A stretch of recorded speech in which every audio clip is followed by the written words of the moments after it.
আমাৰ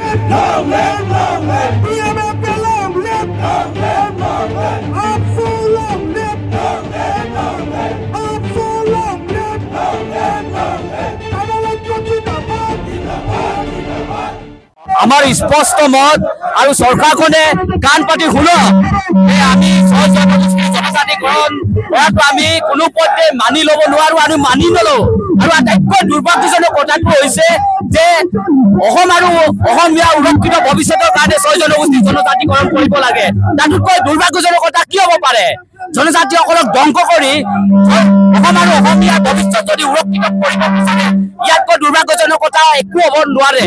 যদি অসমীয়া ভৱিষ্যত সুৰক্ষিত কৰিব বিচাৰে তেন্তে চৰকাৰখনে ইনাৰ লাইন পাৰ্মিটৰ ব্যৱস্থা গ্ৰহণ কৰক।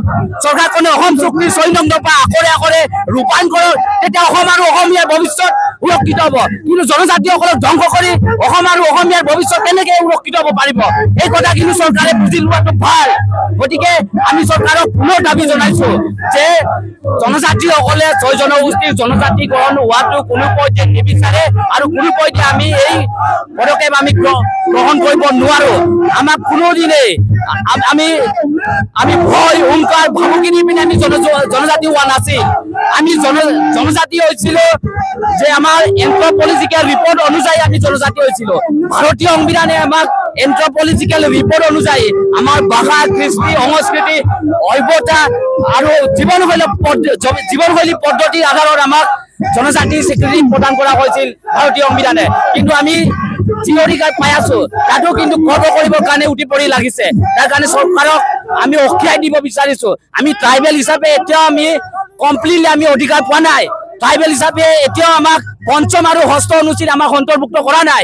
ট্ৰাইবেল হিচাপে আমাক ট্ৰাইবেল বেল্ট এণ্ড ব্লকৰ যি মাটি আমাৰ ভূমি আছে এই ভূমি কিন্তু চৰকাৰে কিন্তু এতিয়াও কিন্তু প্ৰটেকশ্যন দিব পৰা নাই। কিন্তু যিখিনি অধিকাৰ আছে এই অধিকাৰতো কিন্তু চৰকাৰখনে কিন্তু আমাক ষড়যন্ত্ৰ কৰি পেলাই বৰ্তমানৰ অসমৰ জনজাতিসকলক ধ্বংস কৰা যি ষড়যন্ত্ৰ চলিছে এই ষড়যন্ত্ৰৰ পৰা কিন্তু বিৰত থাকিবলৈ চৰকাৰখনক পুনৰ আহ্বান জনাইছো।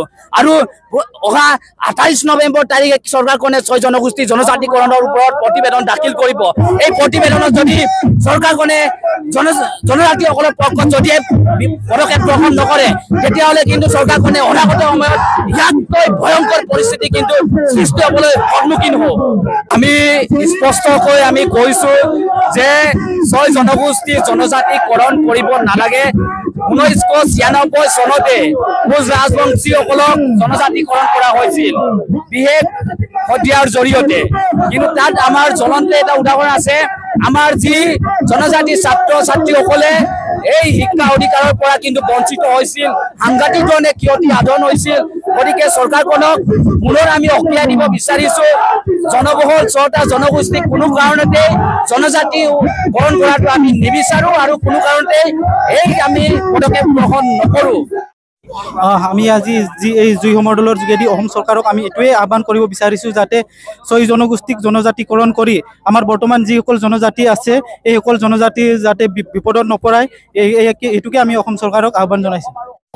যদিহে এই 6 জনগোষ্ঠীক জনজাতিকৰণ কৰে তেতিয়াহ'লে আমাৰ যিসকল বৰ্তমানৰ 45 লাখ যিসকল জনজাতি আছে এই জনজাতিসকলে একেবাৰে নাইকিয়া নিশেষ হৈ যাব বুলি আমি অনুভৱ কৰিছোঁ। এইকাৰণে আমি আজি এই জুই সমদলৰ যোগেদি অসম চৰকাৰক আমি আহ্বান জনাইছোঁ যাতে এই হঠকাৰী সিদ্ধান্ত যাতে অসম চৰকাৰে নলয়।